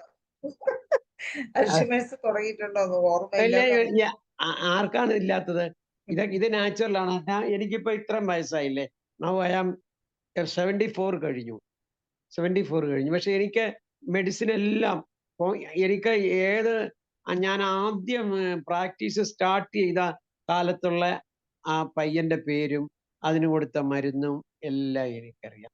പിന്നെ ഇത് തന്നെ ഡിമെൻഷ്യയുടെ അത് ഇപ്പൊ ഈ ടൗണിലുള്ളവർക്ക് നമ്മുടെ വീട്ടിൽ ചെയ്യാവുന്ന കാര്യങ്ങളാണ് ഞാൻ ഈ പറഞ്ഞത്. പിന്നെ വേറെ ഒരു കാര്യം ഞാൻ പറയാം. ഈ സർക്കംസ്റ്റാൻഷ്യൽ മെമ്മറി എന്ന് പറയും. സർക്കംസ്റ്റാൻഷ്യൽ മെമ്മറി അത് ഇപ്പൊ അജിനി പറഞ്ഞ കണക്ക് അത് ഇമ്പോർട്ടൻ്റ് ആണ്. അതായത് ചില സ്ത്രീകളുടെ ഒക്കെ ചോദിച്ചാൽ പറയത്തില്ലേ, അത് ഞാന് ഉദാഹരണം ഞാൻ പറയാം. ഞങ്ങള് 155 പാടത്ത് പണിതുകൊണ്ടിരുന്നപ്പോഴാണ് ഞാൻ അവനെ പ്രസവിച്ചത്. അവർക്ക് ഡേറ്റ് അറിയില്ല, പക്ഷെ അന്ന് കാലത്ത് കൊയ്തുകൊണ്ടിരുന്നപ്പോഴാണ് ഞാൻ ഇവനെ പ്രസവിച്ചത് എന്ന് പറയും. That is circumstantial memory. അതുപോലെ തന്നെ കാറിന്റെ നമ്പർ, എനിക്ക് സർക്കംസ്റ്റാൻഷ്യൽ മെമ്മറി നന്നായിട്ടുണ്ട് എനിക്ക് കാറിന്റെ നമ്പർ ഞാൻ ഓർക്കുന്നത് എനിക്ക് ഫോട്ടോഗ്രാഫിക് മെമ്മറിയാണ്. ഞാൻ ഒരിക്കലും ഞാനത് ഫോട്ടോഗ്രാഫ് പോലെ എൻ്റെ മനസ്സിൽ പതിയും. അത് ഫോട്ടോഗ്രാഫിക് മെമ്മറിയാണ്. അപ്പൊ ഇങ്ങനെ ഓരോരുത്തർക്കും ഓരോ ടെക്നിക്കുണ്ട്. ഈ ഡിമെൻഷ്യ വരാതിരിക്കാൻ ചില ടെക്നിക്കുകൾ സ്വയം കണ്ടെത്തണം. ഈ രീതിയിൽ നിങ്ങൾ പ്രാക്ടീസ് ചെയ്ത് നോക്ക്. അപ്പം നമ്പേഴ്സും പേരുമാണ് പെട്ടെന്ന് മറക്കുന്നത്. അത് അങ്ങനെ ഉണ്ടെങ്കിൽ നമ്മൾ ആ നമ്പേഴ്സ് തന്നെ റിപ്പീറ്റ് ചെയ്ത് നമ്മൾ എക്സർസൈസ് ചെയ്യണം. പിന്നെ ഇതിന്റെ മെഡിസിൻ, ഏറ്റവും ബെസ്റ്റ് മെഡിസിൻ കാലിഫോസ് ആണ്. കാലിഫോസ് 6x കണ്ടിന്യൂസ് ആയിട്ട് കഴിക്കുക. അത് നിറാസ്തീനിയായിരിക്കും. പിന്നെ വേറെ ഈ പഠിക്കുന്ന കുട്ടികൾക്കെല്ലാം കൊടുക്കാവുന്ന ഒരു ടാബ്ലറ്റ് ആണ് ഈ കാലിഫോസ് 6x. ഞാനിവിടെ ഈ എന്തുണ്ടല്ലോ, അതാണ് ഇപ്പൊ തന്നെ മറന്നുപോയത് കണ്ടോ. അതായത് എന്താണെന്ന് വെച്ചാല് ഈ പഠിക്കാൻ ഡെഫിഷ്യന്റ് ആയിട്ടുള്ള കുട്ടികൾക്ക് ബ്രഹ്മി ടിഞ്ചർ ഇപ്പൊ റീസെന്റ് ആയിട്ടുള്ള ഒരു റിസർച്ച് ഫൈൻഡിങ് അമേരിക്കയിൽ നടത്തിയിരിക്കുന്നത്. ബ്രഹ്മിയിൽ അമേരിക്കയിൽ റിസർച്ച് നടത്തിയിട്ട് അവർ പറയുന്നത് ഈ ബ്രഹ്മി ടിഞ്ചർ അൾസിമേഴ്സിനെ പ്രിവെന്റ് ചെയ്യുമെന്നാണ് പറയുന്നത്. അത് ഒരു പരിധിവരെ ശരിയായിരിക്കും. പക്ഷേ ഞാനിത് കൊടുത്തു നോക്കിയിട്ടുണ്ട്. പക്ഷേ ഈ ബ്രഹ്മിക്ക് ഒരു കുഴപ്പമുണ്ട്. കണ്ടിന്യൂസ് ആയിട്ട് കഴിക്കുകയാണെങ്കിൽ സ്ലീപ്ലെസ്നെസ് വരും. അത് ശ്രദ്ധിച്ചോണം. അതുകൊണ്ട് വളരെ മൈന്യൂട്ട് ഡോസിലേ കൊടുക്കാവുള്ളൂ. ഒരു 5 drops രാത്രി കിടക്കാൻ നേരത്തോ എപ്പോഴെങ്കിലും കഴിച്ചോണ്ട് കിടക്കാൻ പറയണം. ഈ മെമ്മറി ഇങ്ങനെ ലോസ് ചെയ്യുന്ന ആൾക്കാർക്ക് കഴിച്ചോണ്ട് എത്തിക്കുകയാണെങ്കിൽ അൾസിമേഴ്സിൽ നിന്ന് നമുക്ക് മോചിതരാകും. ഇതൊക്കെ ചില ടെക്നിക്സുകളാണ്. ഓക്കെ. ഹരിഹർ സാർ പറഞ്ഞ പോലെ ഈ കാലിഫോസ് ഒരു ടോണിക് പോലെ, ബ്രെയിൻ ടോണിക് പോലെ ഈ നമുക്ക് എല്ലാവർക്കും കഴിക്കാം. നമുക്ക് അതൊരു ടോണിക് പോലെ, ഒരു പ്രിക്കോഷൻ എന്നുള്ള രീതിയിൽ കാലിഫോസ് എല്ലാവർക്കും കഴിക്കാം. പിന്നെ ഈ ഒരു ഞാൻ ഇവിടെ വായിച്ചതാണ്, ശരിയാണോ എന്നുള്ളത് എനിക്കറിയത്തില്ല. ഈ കൂട്ടുകാർ കൂടി അല്ലെ, ലേഡീസ് ആണെന്ന് കൂട്ടിക്കോ, അപ്പൊ അയൽവക്കത്തെ പെണ്ണുങ്ങളെല്ലാം കൂടെ ഇരുന്ന് ഈ കുടുംബശ്രീ പോലെ അല്ല തൊഴിലുറപ്പ് പോലുള്ള സ്ഥലങ്ങളിൽ കൂടിയിരുന്ന് നാട്ടുവർത്താനം പറയും, കുറച്ച് അസൂയയും കുശുമ്പും നുണയൊക്കെ പറയുന്നത് നല്ലതാണ്. ബ്രെയിനിനെ ബൂസ്റ്റ് ചെയ്യുമെന്ന് ഞാനൊന്ന് വായിച്ചിട്ടുണ്ട് കേട്ടോ. അല്ല അത് ശരിയാ. ഞാൻ ഈയിടെ ഇത് ശരിയാന്ന് പറയാൻ കാര്യം, ഞാൻ ഈ ഡോക്ടർ പത്മകുമാർ ഇപ്പൊ TD മെഡിക്കൽ കോളേജിന്റെ പ്രിൻസിപ്പൽ ആയിട്ടിരിക്കുന്നു. അദ്ദേഹത്തിന്റെ ഒരു ലെക്ചറിങ് ഞാൻ പോയി കേട്ടു ഈ അടുത്ത കാലത്ത്. അദ്ദേഹം പറഞ്ഞതാണ് ഇപ്പം ഡോക്ടർ പറഞ്ഞത്. എന്താന്ന് വെച്ചാൽ ഈ ടോക്കിംഗ് നമുക്ക് കുറഞ്ഞതാണ്, വർത്തമാനം നമുക്ക് കുറഞ്ഞതാണ് അൾസിമേഴ്സിന്റെ ഒരു കാരണമായിട്ട് ഇപ്പൊ കണ്ടുപിടിച്ചിരിക്കുന്നത്. വർത്തമാനം കുറഞ്ഞു. കാര്യം എല്ലാവരും ഈ സാധനം കുത്തിക്കൊണ്ടിരിക്കുവല്ലേ, തോണ്ടി തോണ്ടി മൊബൈലിന്റെ അമിത ഉപയോഗം അതിലോട്ട് അങ്ങ് ചുരുങ്ങിപ്പോയി. എല്ലാരും മൊബൈലിലേക്ക് അങ്ങ് ചുരുങ്ങി. സംസാരമില്ല. സംസാരമില്ല. പണ്ടങ്ങനല്ല. പക്ഷെ നമുക്ക് ആ വിഷമം ഉണ്ട് ഡോക്ടർ. ഇപ്പൊ ഓരോ ആൾക്കാര്, ഞാൻ വിചാരിക്കും കൗൺസിലിങ്ങിന് ഞാനൊന്നും പറഞ്ഞു കൊടുക്കത്തൊന്നുമില്ല. അവര് പറയാനുള്ളതെല്ലാം പറഞ്ഞു കഴിയുമ്പോ അവർക്ക് സ്വസ്ഥമാവും. അവരങ്ങ് നമ്മള് സൊല്യൂഷൻ ഒന്നും പറയണ്ട. അത് പറയേണ്ടത് വളരെ കുറച്ച് ആൾക്കാർക്കേ ഉള്ളൂ. ബാക്കി അവർക്ക് പറയാം. അപ്പൊ ആ പറയാനുള്ള അല്ലെങ്കിൽ ഒരു ഷെയർ ചെയ്യാനുള്ള വ്യഗ്രത ഉണ്ട്. എന്നാ പേടിയാ. റിലേറ്റീവ്സിനോട് പറഞ്ഞാൽ പറയുവോ, ഫ്രണ്ട്സിനോട് പറയാൻ പറ്റുമോ? അതാണ് ഷെയറിംഗ് ഈസ് ക്യൂറിംഗ്. കേട്ടിട്ടുണ്ടോ ഡോക്ടർ? Sharing is curing. അപ്പൊ ഈ മെന്റൽ ടെൻഷൻ അങ്ങ് കുറയും. അതെ, മനസ്സാണല്ലോ എല്ലാത്തിനും കാരണം. അപ്പോ മനസ്സിലുള്ള കാര്യങ്ങൾ അങ്ങ് ഇറക്കി വെച്ച് കഴിയുമ്പോ മനസ്സ് ഫ്രീ ആവും, സ്ട്രെസ് ഫ്രീ ആവും. പക്ഷെ ഇപ്പൊ ആരോടും വിശ്വസിച്ച് പറയാൻ പറ്റത്തില്ലല്ലോ ഡോക്ടർ. ഇപ്പൊ നമ്മൾ ആരോടെങ്കിലും അങ്ങോട്ട് പറയുമ്പോ അവർ ഇങ്ങോട്ട് ഉപദേശിക്കുക, അല്ലെങ്കിൽ പറയുന്ന കേൾക്കുമല്ല. ഒന്ന്. രണ്ടാമത് നമ്മളുടെ എൽഡേഴ്സോ നമ്മുടെ ഫാമിലി മെമ്പേഴ്സോ ഒക്കെ നീ ഇതൊന്നും ആരോട് പറയാനൊന്നും നിൽക്കരുത്, ഇത് വെറുതെ നാണക്കേടാ എന്ന് പറയും. അപ്പൊ അവർ ഓർക്കോ ശരി, ഫ്രണ്ട്സിനോട് പറഞ്ഞാൽ ഇനി മറ്റേ ഫ്രണ്ടിനോട് പറയോ, ഈ റിലേറ്റീവിനോട് പറഞ്ഞാൽ ആ റിലേറ്റീവ്. അപ്പൊ ആള് സപ്രഷനാണ്, ഇതെല്ലാം ഇങ്ങനെ സപ്രസ് ചെയ്ത് വെക്കുവാണ്. അപ്പൊ അവർക്ക് ഇതൊന്നും ഓർക്കണ്ട. അവരുടെ മനസ്സിന്റെ ഉള്ളിൽ ഓർക്കോ ഇതൊക്കെ ഞാനങ്ങ് മറക്കുക. ഇതിങ്ങനെ റിപ്പീറ്റഡ് ആയിട്ട് നമ്മൾ അട്രാക്ട് ചെയ്ത് എടുക്കുക, മറക്കുക എന്നുള്ളത്. അപ്പൊ ഈ പറയുന്ന പണ്ട് നമുക്ക് അങ്ങനെ ഒരു പേടിയില്ല. അയൽവക്കത്തുകാരുടെ ഓരോ വിഷയങ്ങളൊന്നും അറിയാത്ത വേറൊരു അയൽക്കാരനൊന്നും ഇല്ല. അത് ആരോടെങ്കിലും ഷെയർ ചെയ്യുമോ എന്നുള്ളൊരു പേടിയും ഇല്ല എന്ന് എനിക്ക് തോന്നുന്നു. എന്തുവാണെന്ന് അറിയത്തില്ല. പക്ഷെ ഇപ്പൊ ഞാൻ പറഞ്ഞില്ലേ, സ്ത്രീകളുടെ കൂട്ടായ്മ ഉള്ളത് കൊണ്ട് കുറെയൊക്കെ അവര് പറയും, കൂട്ടുകാരുടെ ആയാലും പറയും. അത് ഒരു നല്ല കാര്യം. അതുകൊണ്ട് നമുക്ക് അവർക്ക് കുറച്ച് നല്ലൊരു ആശ്വാസവും കുറച്ചൊരു ഫ്രീ മൈൻഡ്. ആരോട് പറയുമായിരുന്നു, ഞാനങ്ങനെ ആരോടും പറയത്തില്ല. അതൊരു ടെക്നിക്ക് ഉണ്ട്. എന്താ അറിയാമോ? നമ്മളൊരു കാര്യം ഒരാളുടെ ഒക്കെ പറഞ്ഞിട്ട് നീ ആരുടെങ്കിലും പറയല്ലേ കേട്ടോ എന്ന് പറഞ്ഞാൽ എല്ലാരോടും പറയാമോ എന്ന് പറഞ്ഞാൽ നമുക്ക് നോട്ടീസ് അടിക്കണ്ട. എസ്പെഷ്യലി ലേഡീസ്, എസ്പെഷ്യലി അത് ആരെങ്കിലും പറയല്ലേ കേട്ടോ എന്ന് പറഞ്ഞു കഴിഞ്ഞാൽ അവരടുത്ത ആളുടെ ഒക്കെ പറഞ്ഞു കഴിയും. പിന്നെ രക്ഷപ്പെട്ട എല്ലാരും അറിഞ്ഞോളും. എന്നിട്ട് പറഞ്ഞിട്ട് അവര് പറയും ഇങ്ങനെ, ഒരാളോട് പറയും ഞാനിത് പറഞ്ഞത് നീ വേറെ ആരോട് പറയണ്ട കേട്ടാ, അത് പറയും. പക്ഷെ പറയും. അങ്ങനെ പറഞ്ഞു പോക്കോളും. അല്ല, ഞാൻ അവിടെ വേറൊരു കാര്യം ഞാൻ ചോദിക്കുന്നത്, ഒരു വീട്ടിലൊരു ബുദ്ധിമുട്ടുണ്ട്, അല്ലെങ്കിൽ വേറൊരു വീട്ടിലൊരു ബുദ്ധിമുട്ടുണ്ട്, അവർക്കൊരു വിഷമമുണ്ട്. ഇതൊരാൾ അറിഞ്ഞാൽ എന്താ കുഴപ്പം എന്നാ ഞാൻ ചോദിക്കുന്നത്. ഈ ബുദ്ധിമുട്ടുകളും വിഷമങ്ങളൊക്കെ എല്ലാവർക്കും വരുന്നതല്ലേ, ഫൈനാൻഷ്യൽ ഡിഫിക്കൽട്ടി, ബുദ്ധിമുട്ട്, വിഷമങ്ങള്. അപ്പൊ ഞാൻ ചോദിക്കുന്നത്, അത് ചില ആൾക്കാർ പറയും ഞാൻ ആരോട് പറയത്തില്ല. ഞാൻ പറഞ്ഞാലും ഒരു കുഴപ്പമില്ല. കാരണം നമ്മള് ഇപ്പൊ ഗണേഷ് കുമാർ മന്ത്രിക്കെതിരെ തന്നെ ഒരു സമയത്ത് എന്തെല്ലാം പ്രശ്നങ്ങളുണ്ടായിരുന്നു. പിന്നീട് ലോകം ഇപ്പൊ അദ്ദേഹം ഒരു നന്മ ചെയ്യുമ്പോൾ അതും എടുത്തു പറയുന്നു, മറ്റേ കാര്യങ്ങൾ മറക്കുന്നു. ഇങ്ങനെ എത്രയേ ഉള്ളൂ. നമ്മളുടെ ആ സമയത്ത് കുറച്ച് ആൾക്കാർ എന്തെങ്കിലും ചിലപ്പോൾ പറയുമായിരിക്കും. പിന്നെ അത് നമുക്കൊരു 10 നന്മ കൊണ്ട് നമുക്കത് ക്ലിയർ ചെയ്യാവുന്നതേ ഉള്ളൂ. അല്ലെങ്കിൽ വേറെ ഏതെങ്കിലും ഒരു കുഴപ്പങ്ങൾ, അയ്യോ അന്ന് അയാൾ ഭയങ്കര ഫൈനാൻഷ്യൽ ഡിഫിക്കൽട്ടിയിലായിരുന്നു, ഓക്കെ നോ പ്രോബ്ലം. അയാൾ പിന്നെ ഫൈനാൻഷ്യലി സൗണ്ട് ആയി കഴിയുമ്പോൾ പിന്നെ പുള്ളി ഇപ്പൊ വലിയ പൈസക്കാരനല്ലേ, തീർന്നു. ഈ ഒരു നാണക്കേടിനെ പേടിച്ചിട്ട് നമ്മളിങ്ങനെ ഇത്രയും പറയാതിരുന്ന് ഇത്രയും ഒളിച്ചിരിക്കേണ്ട ആവശ്യമുണ്ടെന്ന് എനിക്ക് തോന്നുന്നില്ല. ഞാൻ പറയാം, ഇതൊക്കെ മനുഷ്യർക്ക് ഉണ്ടാകുന്ന, എല്ലാവർക്കും അങ്ങോട്ടും ഇങ്ങോട്ടും പറയാവുന്നതേ ഉള്ളൂ, അത്രേ ഉള്ളൂ. പിന്നെ വീട്ടിൽ തന്നെ ഷെയർ ചെയ്യുന്നില്ല ആഞ്ജലി. വീട്ടിൽ തന്നെ ഷെയർ ചെയ്യുന്നില്ല. ഭാര്യ ഭർത്താക്കന്മാര് തമ്മിൽ ഷെയർ ചെയ്യുന്നില്ല, മക്കളുമായിട്ട് ഷെയർ ചെയ്യുന്നില്ല. അത് കാരണം എന്തെല്ലാം പ്രശ്നങ്ങളാ. അല്ല, അപ്പൊ അത് അവിടെ ഒരു ഈഗോ വരുന്നത് കൊണ്ടാണ്, ഈ ഹസ്ബൻഡ് ആൻഡ് വൈഫിന്റെ അവിടെ ഒരു ഈഗോ വരുന്നു, അതാണ് ഉണ്ടാകുന്നത്. നമ്മുടെ ടൈമും കഴിഞ്ഞു തോന്നുന്നില്ല ഡോക്ടർ. അതീന്ന് അയൽവക്കത്തെ ഫ്രണ്ട്സ് ആയിരിക്കും നല്ലത്. എന്തായാലും കുറ്റപ്പെടുത്തുമല്ലോ. എന്തായാലും നമ്മൾ സംസാരിക്കുക, സംസാരിക്കാൻ സമയം കണ്ടെത്തുക. ഉള്ളിൽ എന്തെങ്കിലും മനപ്രയാസങ്ങളോ ടെൻഷനോ ഉണ്ടെങ്കിൽ അത് ഷെയർ ചെയ്യുക. ഇതെല്ലാം ഡിമെൻഷ്യ പോലുള്ള അസുഖങ്ങൾ, അല്ലെങ്കിൽ മെമ്മറി ലോസ് പോലുള്ള അസുഖങ്ങളെല്ലാം മനുഷ്യനായി ജീവിക്കുക, നമ്മളൊരു സോഷ്യൽ ആനിമൽ ആണെന്നുള്ള കാര്യം. ആ ഒരു സോഷ്യൽ എന്താണ്, ആ ഒരു കണ്ടിന്യൂറ്റി, സോഷ്യൽ കണ്ടിന്യൂറ്റി എന്നും നിലനിർത്തുക.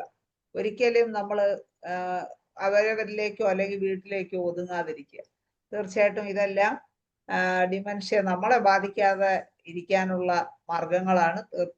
ഇന്ന് ഒരു നല്ല ചർച്ചയായിരുന്നു ഇവിടെ നടന്നത് ഈ പക്ഷെ ഡിമെൻഷ്യയെ കുറച്ച് കുറിച്ച്. എല്ലാ പാർട്ടിസിപ്പൻസും അവരുടെ അഭിപ്രായങ്ങൾ പറയാമായിരുന്നു. അതാ ഞാൻ പറയണം പറഞ്ഞത്. അത് ഇതിലൊന്നും ഒരു നാണക്കേടില്ല. ആരെന്ത് വന്ന് പറഞ്ഞാലും ഓക്കെ, ശരിയാണെങ്കിൽ ശരി, തെറ്റാണെങ്കിൽ തെറ്റ്, ഇത്രേ അല്ല, ഉള്ളൂ. തെറ്റാണെങ്കിൽ അതിലെന്തെങ്കിലും കൂട്ടിച്ചേർക്കലുണ്ടെങ്കിൽ അറിയാവുന്ന ആരെങ്കിലും ഉണ്ടെങ്കിൽ അവർ പറയും, കൂട്ടിച്ചേർക്കലാവും.